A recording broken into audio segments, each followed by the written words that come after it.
Program prakerja bagi pencari kerja sangat dinanti masyarakat daerah termasuk masyarakat Kabupaten Banyuasin. Setidaknya 15.000 pencari kerja siap dilibatkan dalam program prakerja. Oleh karena itu, Disnakertrans Banyuasin tengah mempersiapkan diri pelaksanaan program prakerja yang diperkirakan akan diluncurkan pada Maret 2020. Persiapan mencakup kesiapan balai latihan kerja yang dimiliki Disnakertrans, BLK komunitas, dan bilik swasta yang total berjumlah 8 unit.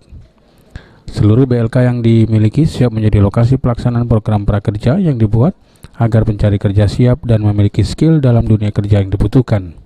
Hingga kini, pemerintah daerah dalam hal ini Disnakertrans Banyuasin masih menunggu petunjuk teknis dari pemerintah pusat.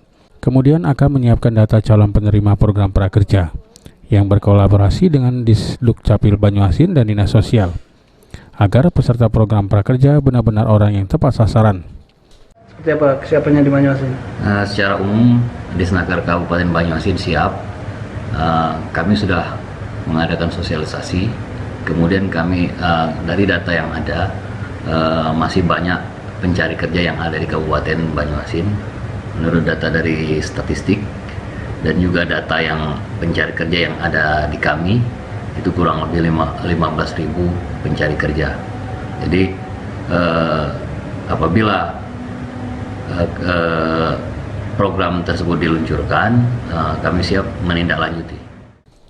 Setidaknya dari data BPS Banyuasin, masih terdapat 15.000 angka pencari kerja di Kabupaten Banyuasin. Sulaiman, PAL TV.